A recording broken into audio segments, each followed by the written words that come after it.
Okay, you're on the air. All right. Good evening, folks, and thanks for joining us this evening.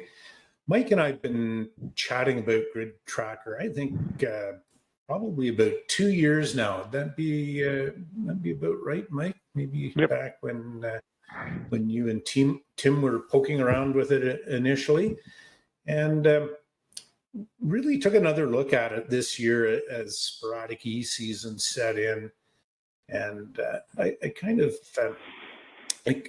was keen on the ability to pull out those grids that I really needed. And I have a bit of a friendly competition with Mike. I don't know whether he's aware of it or not, but my objective is to beat Mike to 6 meter VUCC. But more Let importantly, me interrupt you there. Is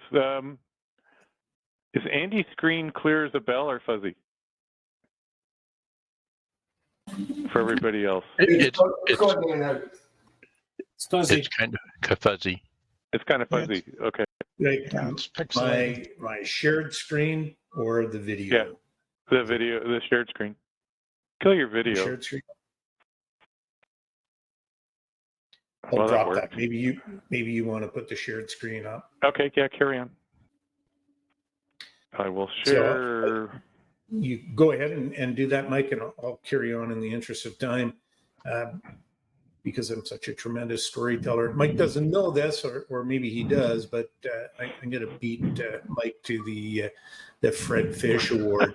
I'm essentially working all the grids in the U.S., in the continental U.S., and it seems like something that's quite doable, but once you get into it and realize how some of these grids are not so populous, it's a bit of a challenge. So what kind of edge could I have to that? Well, being as I sit down in the office most of the day and I leave the rig on, I like to get an idea of what's happening on 6 meters in terms of propagation. I have a Flex 6600, got a Maestro, leave the Maestro sitting down, monitoring the beacons, or 5100, 5125 to see what's happening. But I also run almost 24 hours a day, a slice or two up on 5313 and 5323 to see what's happening on FT8 in terms of propagation. And what GridTracker has enabled me to do is see what I need in terms of giving a QSL to confirm it. See what I need in terms of a new grid or new DXCC, and see what's going on in the band. Who's on the band having a QSO, who's calling CQ, who do I need? And there's a lot of great information there in terms of 6 meter DXing, but it's so much more than that. If you're into any type of certificate chasing, county hunting, workable states, workable zones, this is a great tool for you. Doesn't need to be constrained to digital modes, so we can talk about that a little bit as we go through discussing it this evening. It's a very, very powerful tool for contesting, and just to pilot that or to at least try it out in the June VHF contest.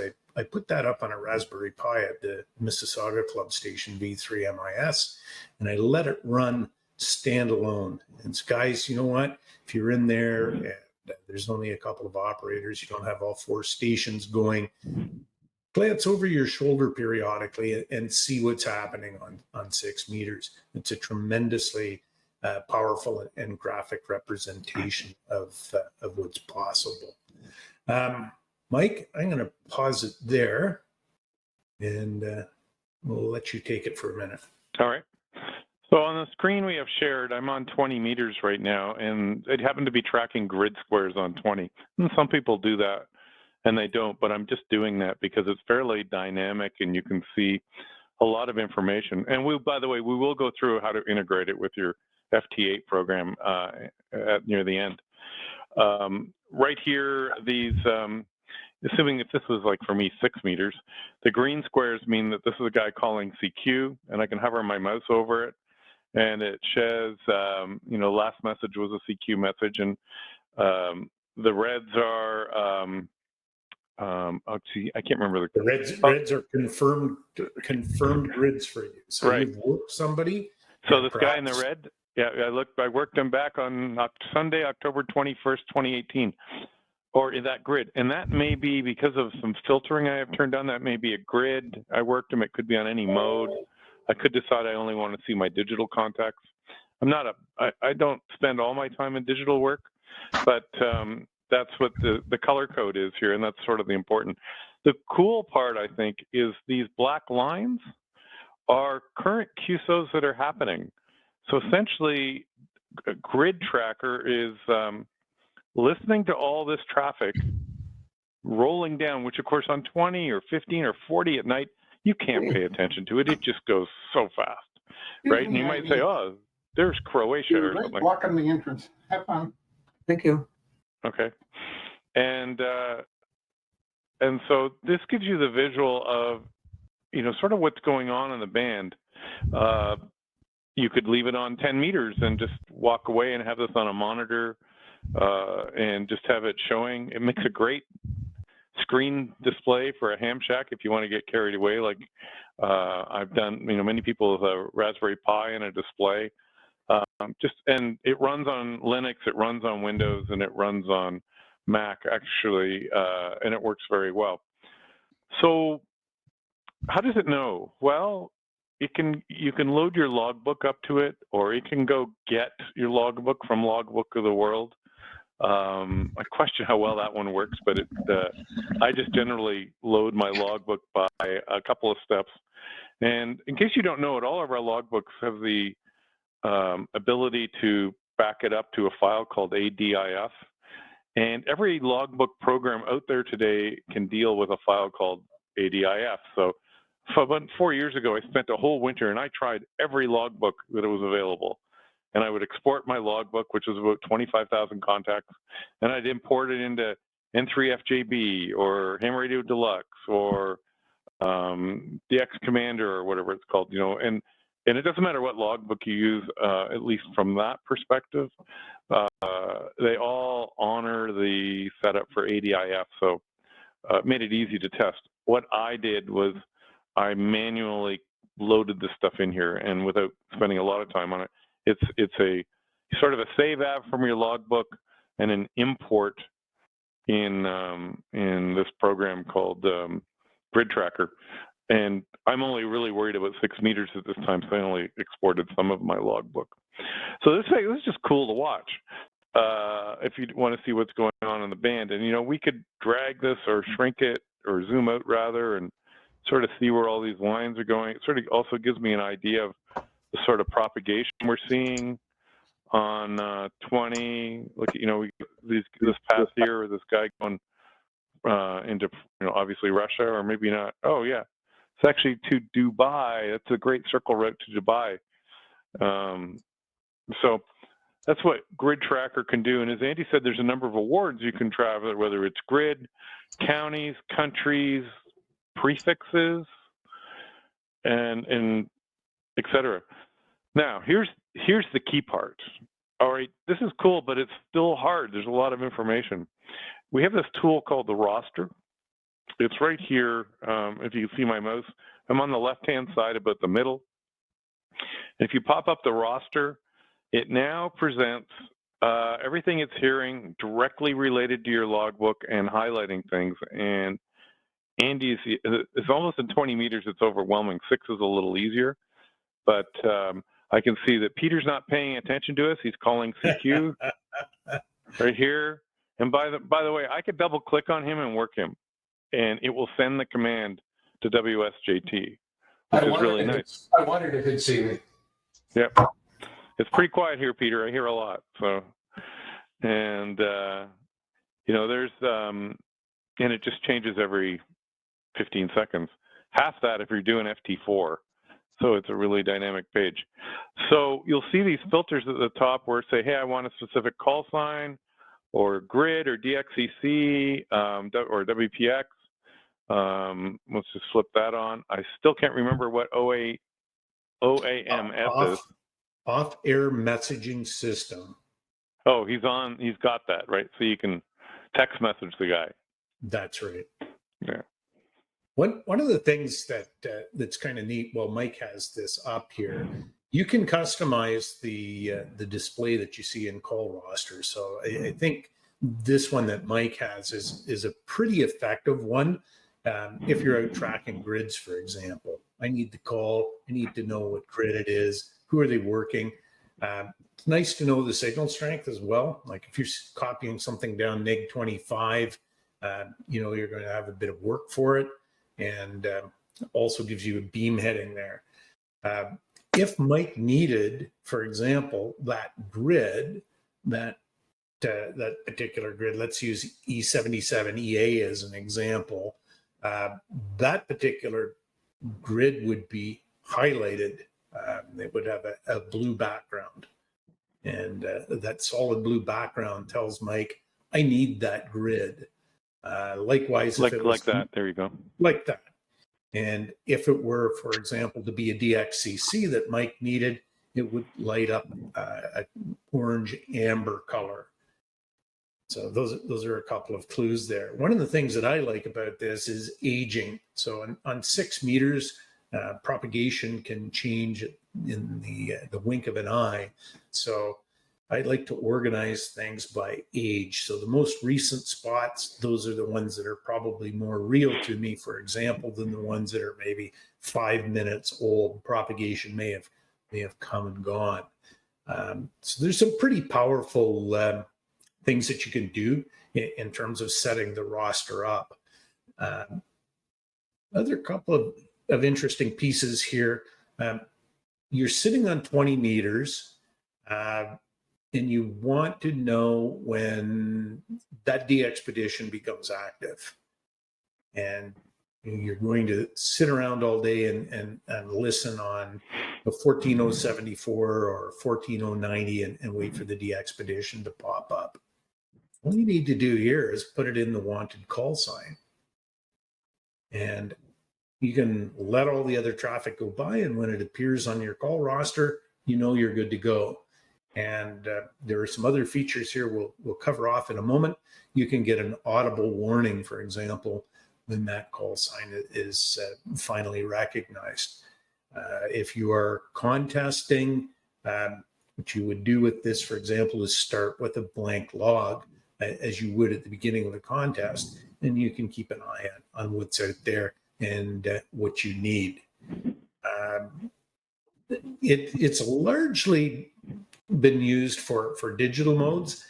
Certainly, you can load a log into here that contains other modes as well. So if, again, back to 6 meters, if you already worked the grid on 6 and you worked it on CW, for example, that's cool. Maybe you don't want to work that guy. You'll save it for another time. Or if you're truly interested in working in a different mode, you're going to have that ability too. So you can filter it and sort it accordingly. There are lots of possibilities here. Mike, I'm going to have a gulp of water here, and I'm going to turn it back to you. So that is the roster. It's probably one of the more powerful tools in it. I had posted this in our Flex community for something to do and trying to get our Flex users on it. And God, it was like an hour later, Sebastian, one of the authors, reached out to me and goes, "Whoa, dude, you missed the best part." And so Andy and I had a phone call with him a couple of weeks ago. And the team that does this spends a lot of time on it, and they're hams, and they're doing the same thing too. So they've thought out a lot of things. So that's the roster. It's a type of thing you need to play with a little bit, and again, use that for your tool to figure out if you're just, if you just want to go out and call CQ all day, and that's great. But if you just want to be efficient and you're searching and pouncing, it works really well for that as well. So I'm just going to shrink that, and as I said, we've got. I'll go up to 6 meters just to see what we get while I'm talking about the next part.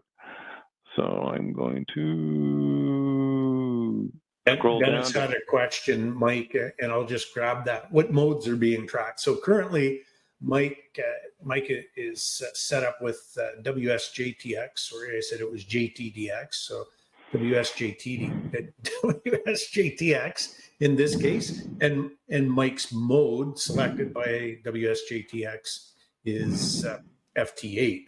So Dennis, you could put that on FT4, for example. You could use JTDX versus WSJTX.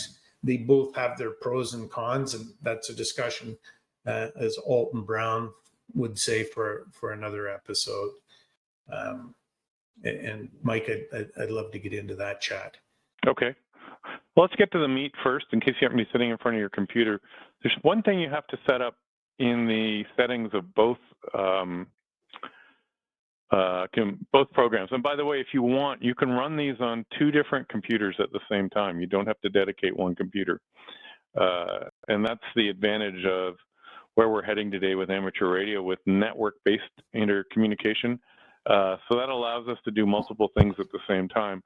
You could take your shack computer that has your logbook on, connected to your radio, and with JTDX, WSJT, whatever, and then take a whole other computer or laptop or whatever, because you had a spare display, and run GridTracker on it. So let's do probably the one thing you need for setup. So if I go into settings here in in JTDX, and it's identical to the WSJT, we are, and the screen resizing is sort of mucky in here, so we are looking down here at the bottom. It says UDP server, and this IP address is in this case the same IP address as this computer. But if I was using a different computer, I would use that IP address. And what that says is, every time we get our information from WSJT or JTDX or whatever, we want you to fire that information out across your LAN to the other computer. This could also be something called localhost 127.0.0.1, but there's a reason you don't want to use that. And without going into it, you can't, I'm correct, Andy, you can't click on something in GridTracker and have it send it back to WSJT to try to make a contact with, correct? You can't use localhost. What you want to recognize is that localhost is a single host. It's the computer that you're running this application, and perhaps some others, your logbook, for example, on GridTracker and WSJTX. They can't all use the same port. Okay, so I'll carry on. And that's important to know. That same port could be used across the network at other computers or other network elements. Right. Again, that's for another episode. Right. But for setting this up, we'll just take a look at setting it up on a single host tonight, and what you need to do in terms of clicking those buttons and reporting, setting the default addresses and the ports. All right, so you see here, and you maybe want to take a screenshot here. I've got everything checked off. I'm using the IP address of the computer with GridTracker. In this case, it's the same computer, but maybe it could be my Mac, just because I'm running it there. And usually it's port 2237. You can make this any non-used 4-digit number you want, but just remember it because you need it on the other side. And if we go over to, so we're just going to cancel to that. And if we go into GridTracker here, and over here on the extreme right side, about the middle, is the setting window. And can I drag that out of here without causing a mess? So we'll see right here, it says receive UDP messages. That's a specific type of network message called UDP. There's 2 types that we worry about, UDP and TCP. Anyway, UDP, hi, Dana, saw you joined. Hi, and again, there's the 2237 and type of thing. And so that means listen to me on this port, because this is where I'm coming from. GridTracker's smart enough to know where those messages are coming from. And if you command something to go make a contact, it'll send it back to the right program. By the way, in the Flex world and maybe some other worlds too, if you're running multiple copies of WSJT, it knows which, say I happen to have one on 20 meters and 10 meters and 6 meters, it can handle all three at the same time if you really want to get carried away. Beyond the scope of what we want to talk about today, but the key part is 2237.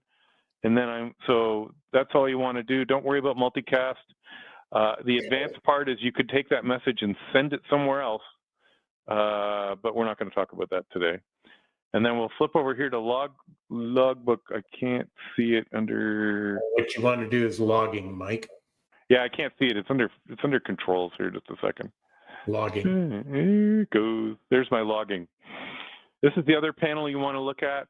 You can quite simply send stuff right to Logbook of the World is the one right here. And all you have to do is enter your logon name, your password, and a couple other things that we use with TSQL.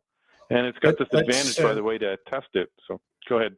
Let's take a couple of minutes on this one because it might not be as intuitive as it could be.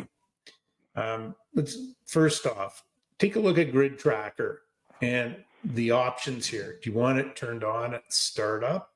Yeah. And do you want GridTracker to log the QSOs? Yes, you do. And in this case, what happens is GridTracker is going to keep a record of that completed QSO. Where are your local files? So you can have that specified. So over on the there we go. Thank you, Mike. You can specify where your local file is. This is the one. This is the local file you would use just to update GridTracker. You've pulled it off your logbook. Yeah. That's all it does. It just reads it. Carry on, Andy. PSK reporter. PSK reporter. Absolutely, you want that there. And why do you want that there? We'll go back to the main screen in a couple of minutes. But basically, any PSK reporter spots that you're grabbing or have grabbed, for example, in the past 24 hours, the past 5 minutes, you can have that stuff there as well. So you can have a 24-hour history there. QRZ.com. What are you going to do with that? You might be logging stuff up there, or you might want to pull your QRZ.com QSO confirmations out of there. That's a paid service, that one. So, hey, just a quick question. On that logging field there, up at the top for GridTracker, if you select log, the green under the log, does it then create an independent log of its own? Yes. In that case, it does. But the good thing, Dana, is it's harmless. It's a backup. It's a backup. Yeah. So it theoretically it could be as a backup file in case something happens with your regular logging program, right? Yeah, and not a bad idea. Clean that log out at the beginning of the contest, for example. Yeah. And then fire that up locally. You have some other options here, so you can use QRZ.com, Club Log, Ham Radio Deluxe, Cloud Log, EQSL, Logbook of the World, one of my favorites, and I'm sure of many. And you see that there's integration here as well with N1MN. So, just another question. So, for the Lot W, does it actually send your contact to Lot W? It can do that, Dana. So you'll see that under the log column, Logbook of the World, Mike has the green button clicked. So when he's logging QSOs, he's sending them directly from GridTracker right up to Logbook of the World. Okay. I don't like to do that. I get DX Keeper and DX Suite to grab that stuff. I like to look at it first and make sure that I'm happy with the fields before I let it rip off to Logbook of the World. But there are a myriad of options here. Okay. Okay, so I don't see it supporting a lot of the Mac loggers on here. The Mac Life type, the Mac system loggers. They've got the traditional FJP, DX logger, ham radio deluxe, but so that's all Windows stuff.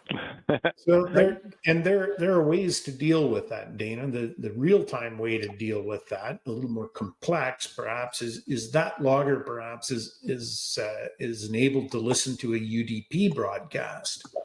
Yeah. Well, that's what I've got set up now. I've got it talking to rumlog, so it actually will automatically, WSJT automatically logs to rumlog, but at the same time, I've got it set up with a second UDP to talk to GridTracker. Yep. Yeah, that's your You workaround. could do that right here. So it took a little bit of head scratching and then playing around the other night to get it going, but fortunately, most of the logbook programs have followed the XML format to listen for an inbound UDP logging stream. So hats off to the amateur radio programmers for at least not trying to invent something new. Yeah, that's good. Consistency is good. Yeah. Okay. So yeah, one thing I found when what I did was I downloaded all my Logbook of the World stuff as a native, and then blew the and then copied everything into GridTracker. But I found some interesting things like OX3LX in his new grid isn't showing up on the map. Yeah. So let's hold off on that, Dana, not to go down. Okay. Sorry, I didn't mean to hijack. Go ahead. No, it's easy to happen. So otherwise, we'll be here for a while. Carry on, Andy. So that's as far as logging programs go. The summary is a few of the major ones are supported here. You have the ability to send this information out as well as a UDP packet, and that provides you with some additional connectivity. There are a few other things that you might want to look at here that could be useful. Let's pop over for a second, Mike, to alerts. Let's pop open to alerts. If I could get right of logging. Right of logging right there. I kid you not, the Ring Central control panel is right on top of that. I got it. There you go. So you have audible announcements here, and you have a number of different ways that you can configure this. New DXCC, new grid, and you have text to speech, and it'll give you the DXCC. It'll give you the grid that you'll want to work, and it'll repeat it. This is a pretty handy thing. I like it if I happen to be working down here and not sitting in front of things. I can leave it on audibly and know that perhaps it's time to take a 5-minute break and spin over to the rig and see what's going on 6 meters. So some very powerful things there as well. Like you say there was a DXpedition going, you want to know whether live you could create an alert. That's a great example. Or VK4MA last night on 6 meters. Right. Or Dana on 10 gig. Oh, wait a minute. That was a dig.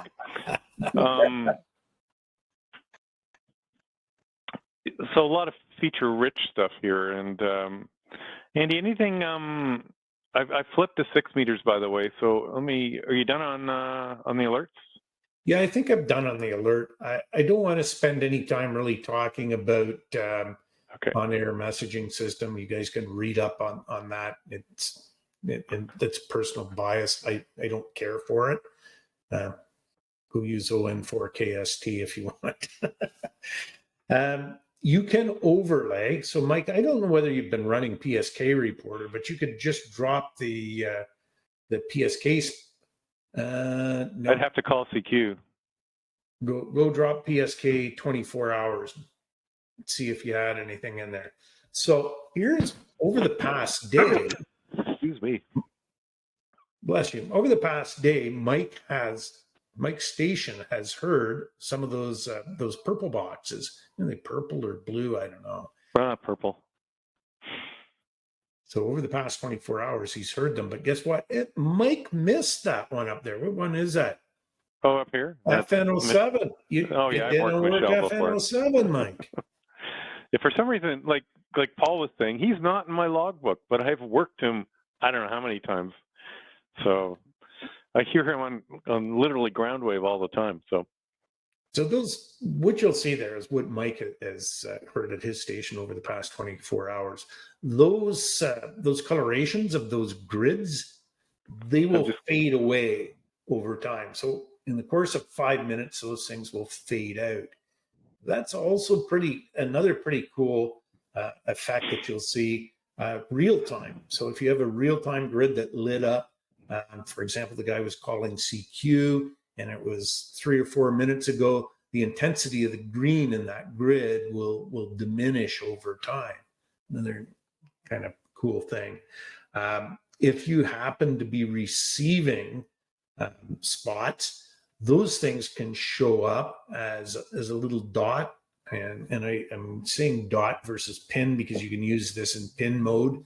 Don't want to confuse things. You'll see a red dot appear, or you'll start to see a cluster of red dots appear.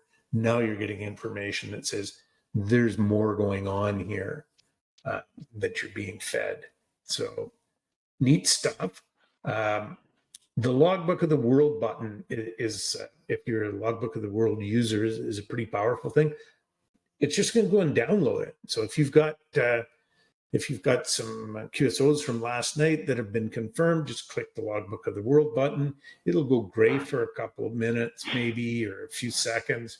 It's going to go and download the latest QSOs, and within a few seconds, you'll see those grids change from perhaps yellow because you worked them to red because you've confirmed them. There are some overlays on here. You could, if you're interested in lightning, there's some nice lightning bolts, self-explanatory. You can overlay weather, for example, for you 10 gig enthusiasts or rain scatter enthusiasts. Well, thunderstorms cause e-skip, right? We've pretty much guaranteed that's true. So there's some cool things there. You can Maidenhead grid squares. So if you get in there, oh, there we go. Current solar conditions. If you zoom in a little bit, you can actually get the grid square numbers to appear. You need a certain screen resolution to get there. Which one's that? This one here? You need to press the button. There you go. And if you really desire, you can also move those grid squares up to Maidenhead 6. Right. Not much use of 6 meters, but you can that's the width. do that as well. How do you get all these different colored grid squares? Those different grid squares, if you look at the good question, bottom right, there's a little legend there. So yellow, I've had a QSO. Red, I've got a QSL. Oh, I don't have that legend. Maybe that's the problem. So there is a button to display the legend or not. There is. I think it's in setup. Yeah, you can go into setup in general, Mike. In general, which is left. Oh, the first one. No, maybe I'm wrong. That's really possible, you know. It's around, Dana. You'll find it. It's there, so you can have that legend there. I guess it's in maps. Yeah, there it is. It's in here somewhere.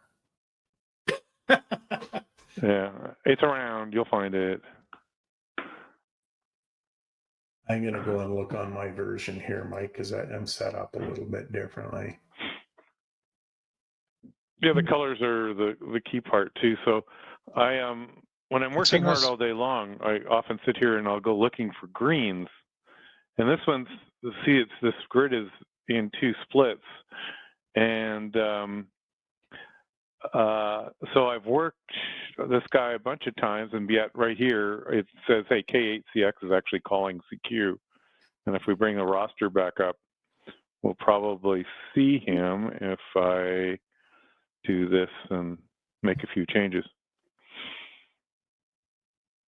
Live band mix modes, not DXCC, new and unconfirmed. Has grid.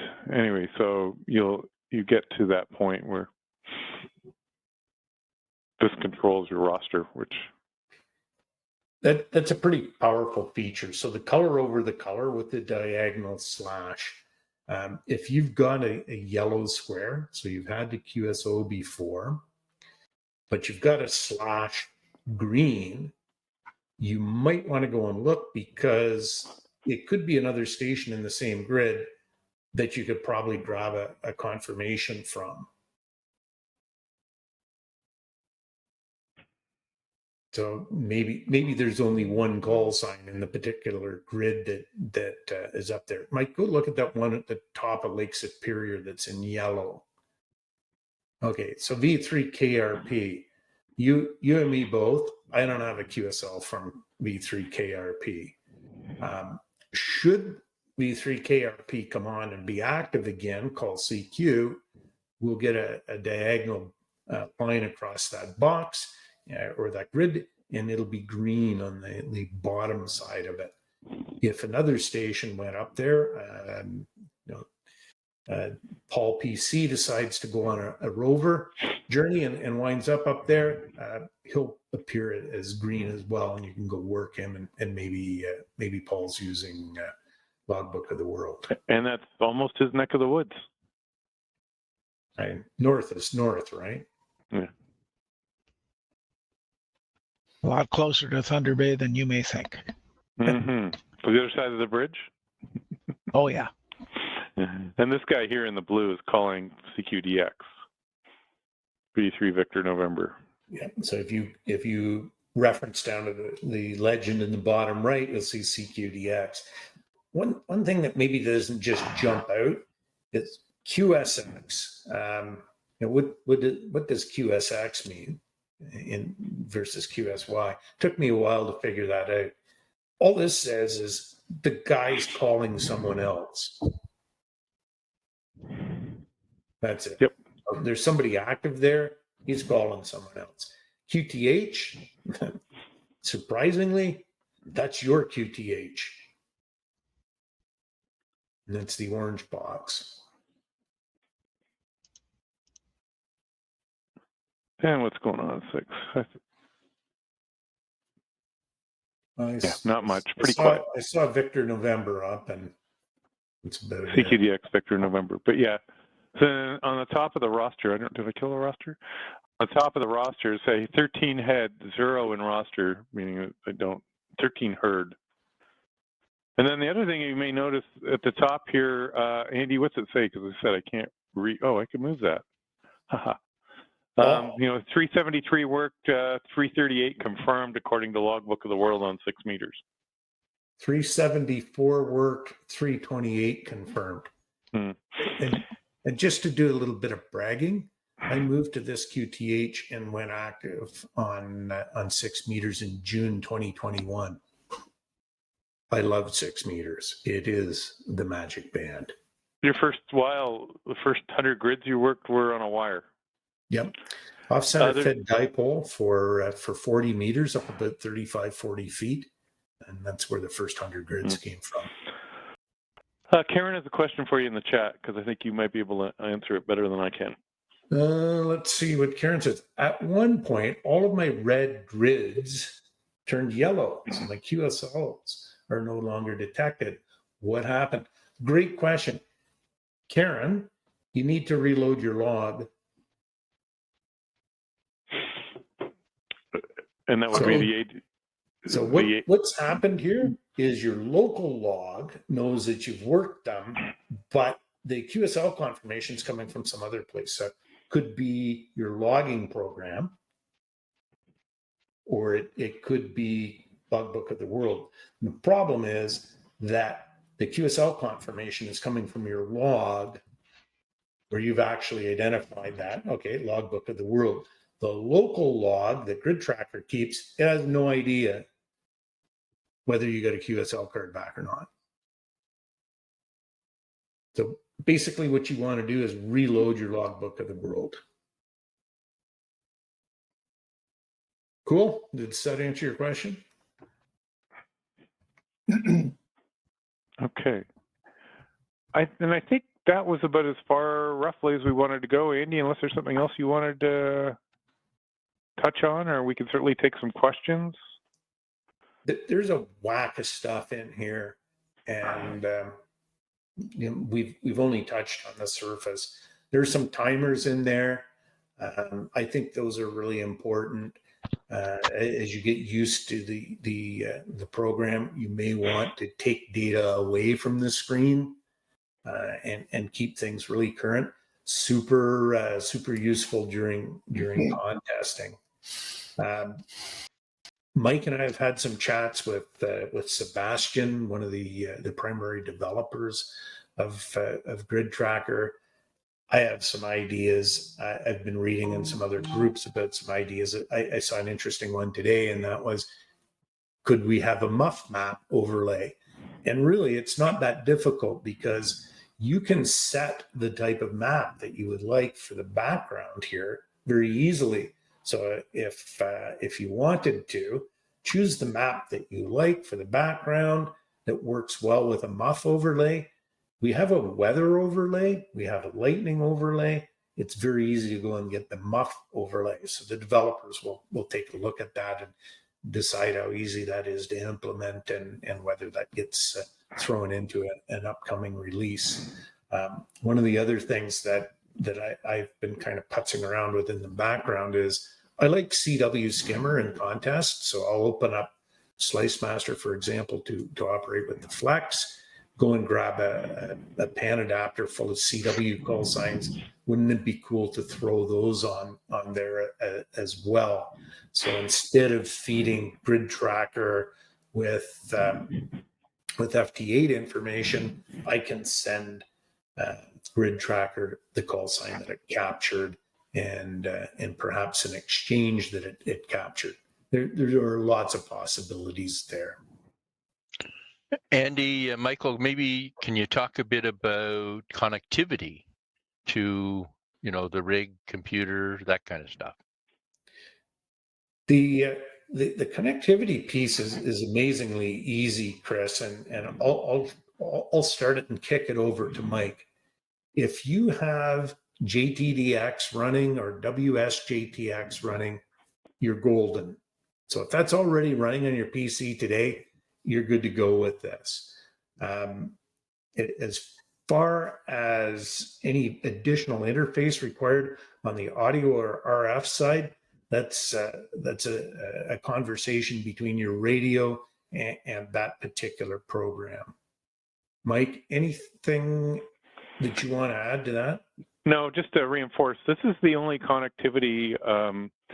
We're assuming that you've already got WSJT or JTDX already configured from working with your radio. It's getting audio, it can put the radio in transmit, and you can send mic audio. So that's already a given. But as I circled here in the settings issue under reporting, this part right here is the most important part, the IP address and the port where GridTracker is. And I mentioned earlier was it can either be the same computer or it could be a different computer. Different computer could be a Mac, it could be a PC, it could be a Raspberry Pi, or a Linux computer or anything, because GridTracker does run on all of them. And essentially here, so we're sending it to this IP address at that port. And the basic part of network communication, there's three things you need to know. And Andy's actually working on a presentation for this for the QSO Today Expo. But in LAN communications, we have sort of one thing. We want everything to be in something called the same subnet. So that's a term you want to hear. And if you start throwing in range extenders or meshes into your host network, that may break that. There's a way around it to fix it, but you want everything on the same subnet. And so beyond that, we have an IP address, which is like the main address of the computer. Think of it like the main number to a business. And the port, think of the port like an extension where you remember we used to got to call Canadian Tire and I want to talk to extension 143. So those are the two key things to get the information to the right person.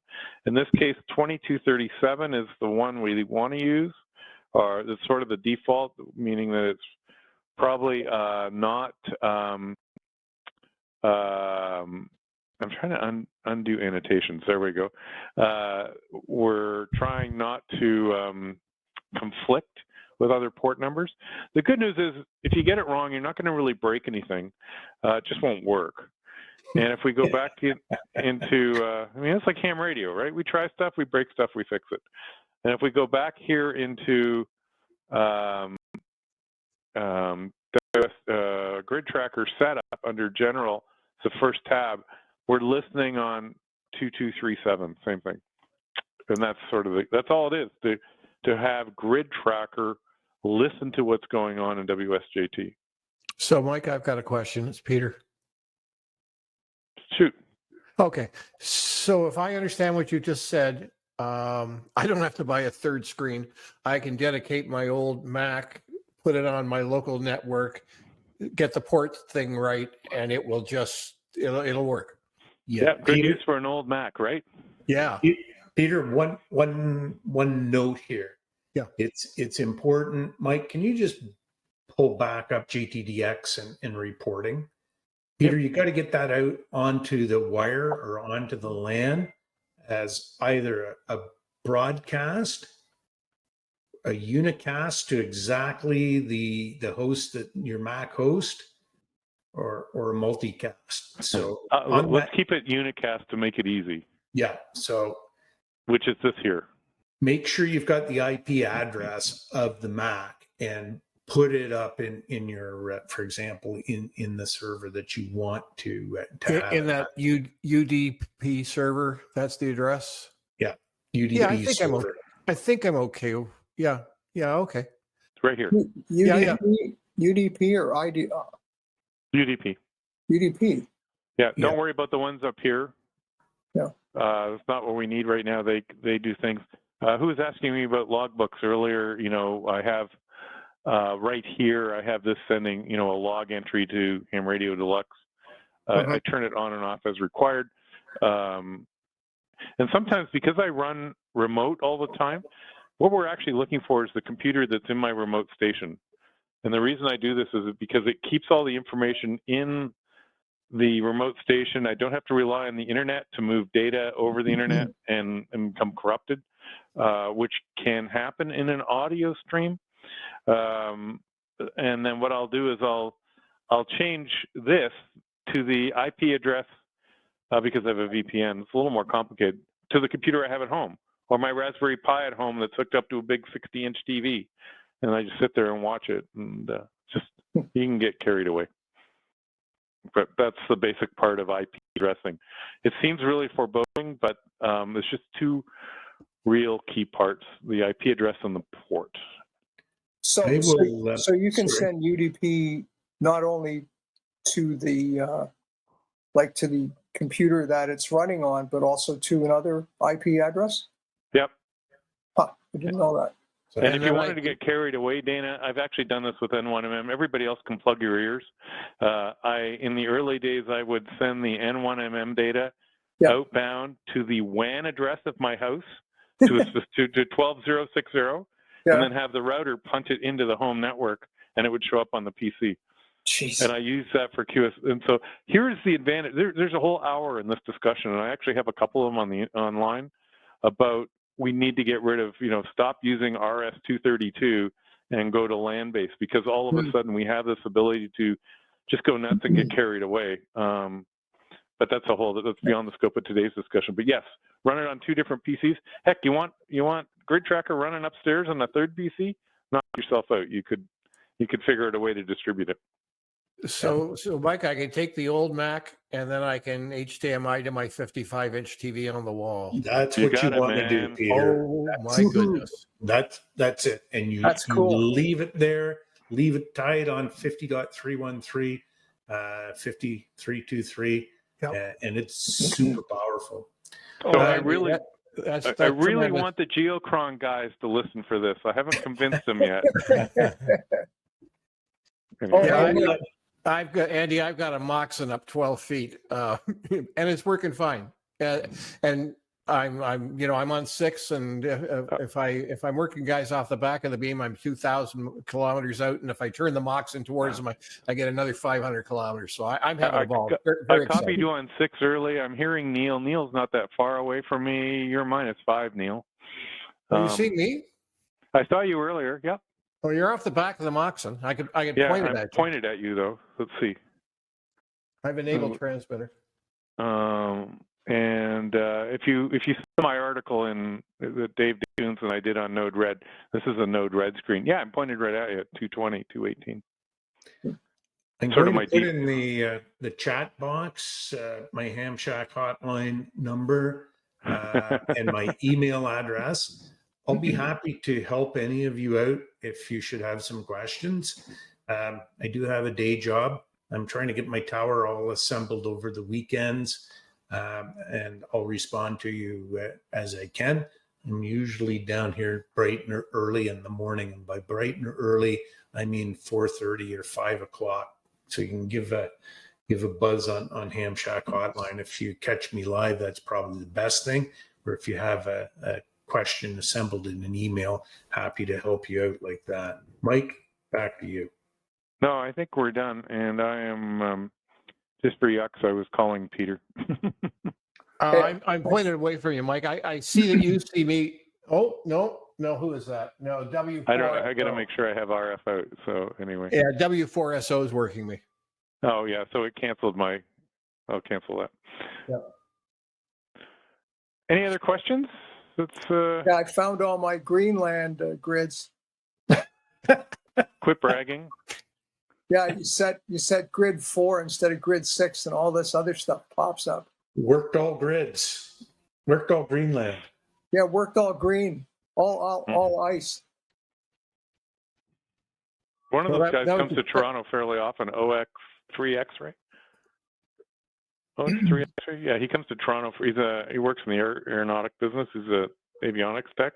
So Yeah. I've had lunch with him a few times. So is Yuri and the guys. They all know him. So we've all got an open invite to go visit him. Beautiful area.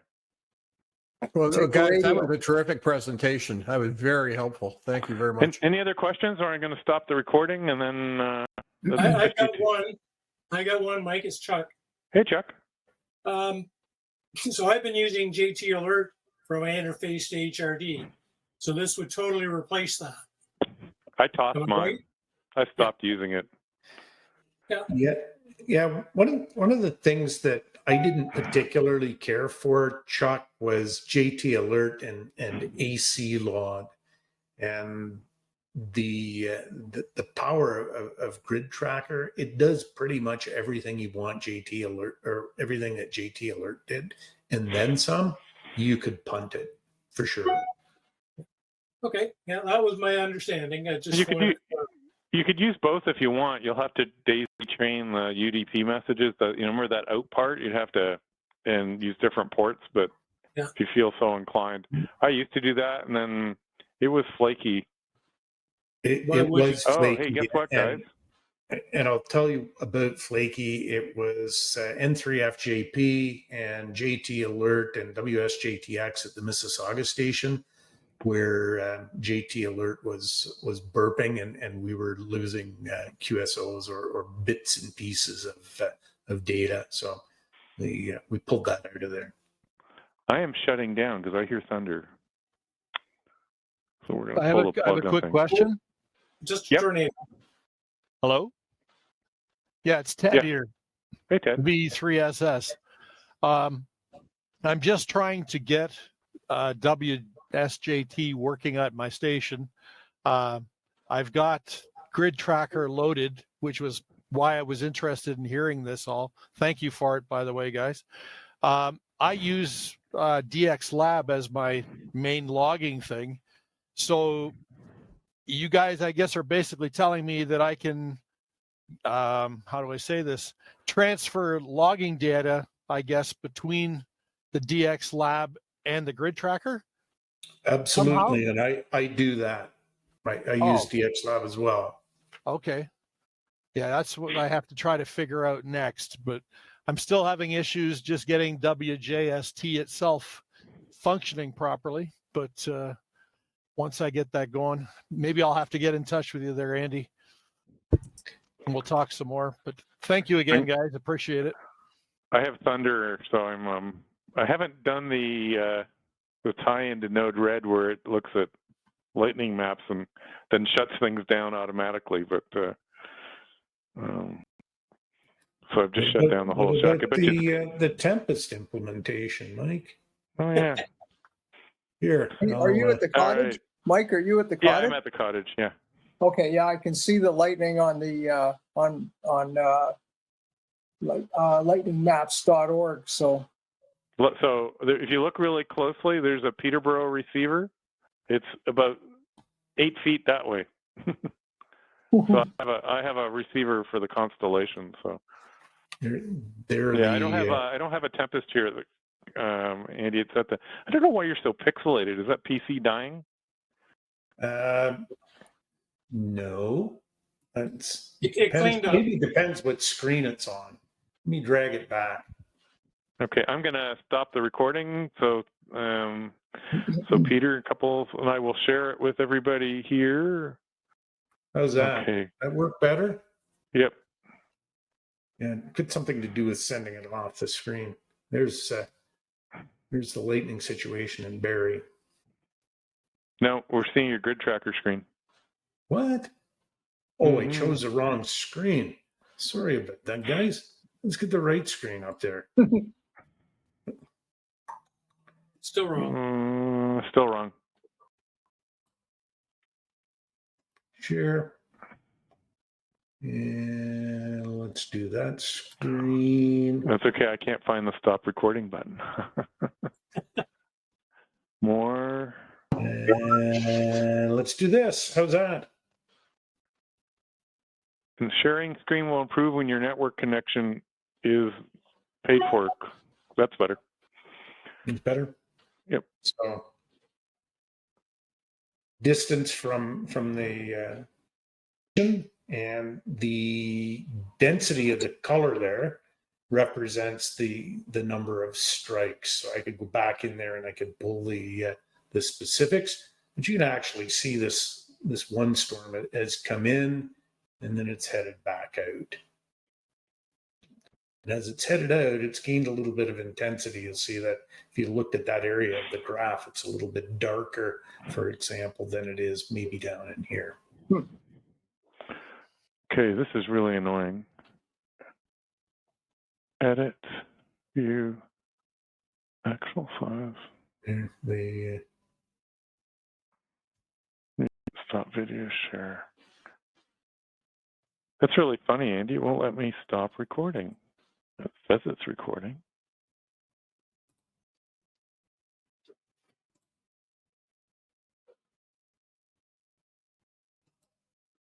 Maybe we have to shut down the meeting, which I find very unusual.